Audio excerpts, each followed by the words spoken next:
When I was a little girl, the neighborhood children liked to play Barbie or House, or we would play Dukes of Hazzard, which was a favorite TV show at the time, which meant lots of chasing each other in imaginary cars.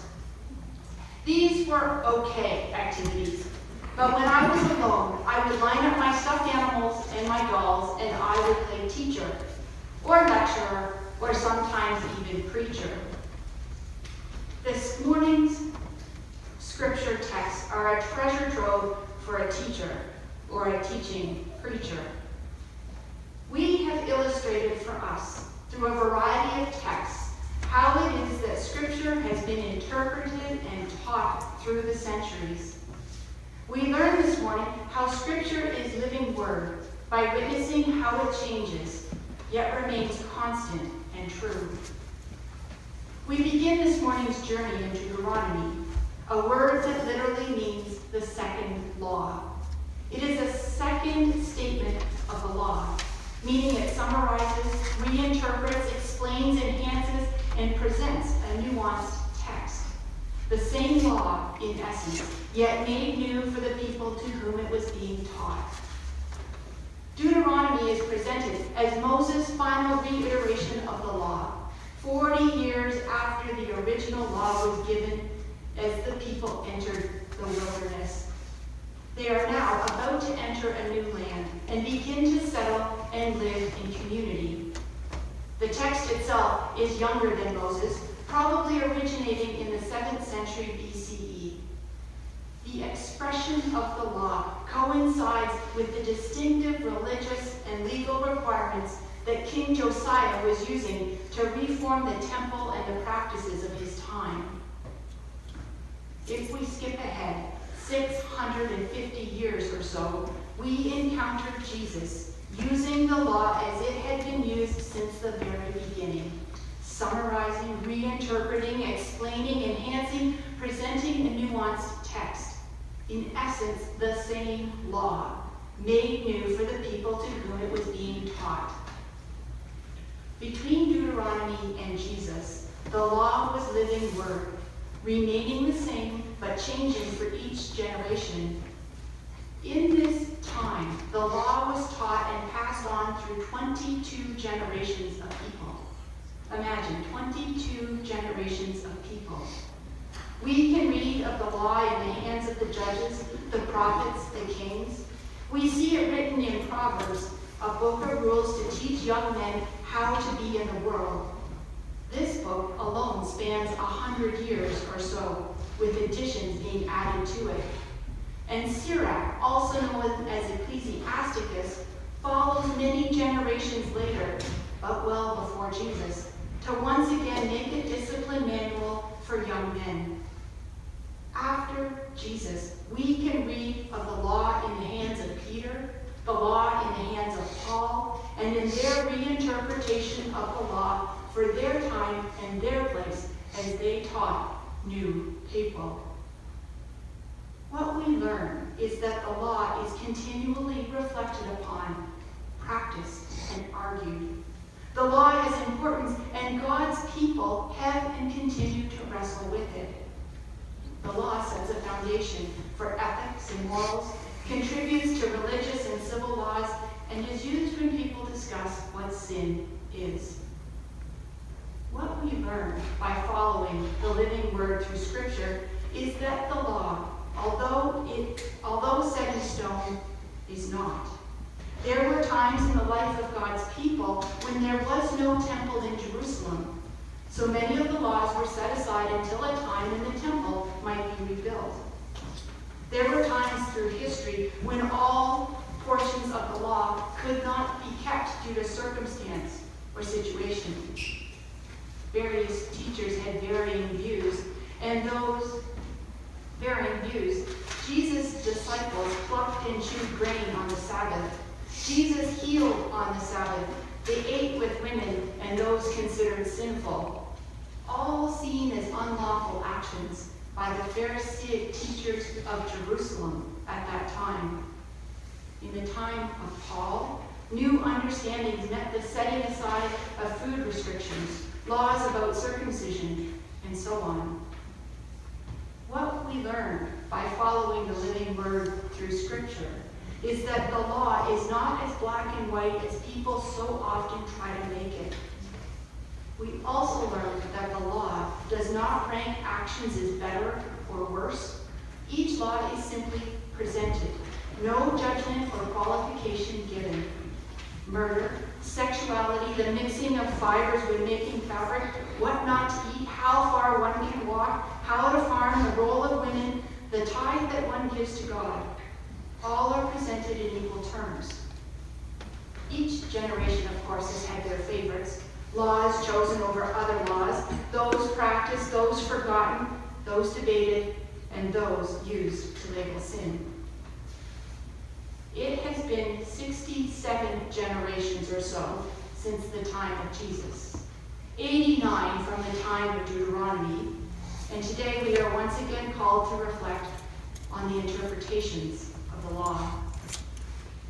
Deuteronomy tells us that God has given a choice. The choice is life and prosperity, or death and adversity. The interpretation of the law is that people have a responsibility to apply the law to their life, as a people and as individuals. The choices made as to how the law is lived will affect the outcome. Choice is about attitude. Do you live the law because you have to, or because you want to? We learn from the interpretation offered by Deuteronomy that the whole law is framed within this phrase. You obey the commandments of the Lord your God by loving the Lord your God, followed by the responsibility to walk God's ways, observe God's commandments and ordinances. The beginning of choice, of life, prosperity, and attitude is relationship with God, loving God. In every reiteration of the law, loving God does not change as the starting point for following the law. Loving God is the essence of the law. The ordinances and the commandments are illustrations to one as to how one expands their love for God. Expanding one's love for God is an ever-expanding circle of rules that navigate human relationships, to lead one to loving neighbor and loving creation. Before Jesus teaches and expounds on the points of the law, he says, "Do not think that I have come to abolish the law and the prophets. I've come not to abolish them, but to fulfill them." Jesus is assuring the listener that the law remains the same, but changed. It's fuller. What we hear Jesus doing is expanding the basic law to address the realities of the complexity of human living. Jesus delves into the nitty-gritty of failed human relationship, using specific examples from his time that expand what it means to love God in such circumstances. It's also quite clear that living the basic law does not bring the kingdom of God to earth in the present. Fullness of life requires going beyond. Jesus ruffles a lot of feathers that day on the mount. He ruffles people's held beliefs and practices with his teaching of the law. He holds everyone accountable. He calls everyone murderers. As Jesus expands the law to include arguing and holding grudges, withholding forgiveness, those with unreconciled relationships. Men are held accountable for their actions with women, a revolutionary idea for this time, and perhaps with the Me Too movement, not just Jesus' time, but ours too. Then Jesus addresses divorce. Some scholars suggesting that Jesus is really pointing fingers at an epidemic of faux marriage or non-marriage present at his time, meaning people not committing at all to entering into covenant with another person. I can't help but think that the whole point of Jesus' interpretation of the law is to have listeners annoyed. Annoyed enough that they reflect on their own lives, on the choices they make, every choice they make. Is it compatible with loving God? Eric Barretto, a New Testament professor at Princeton, wrote, "In the end, To what are these commandments calling us?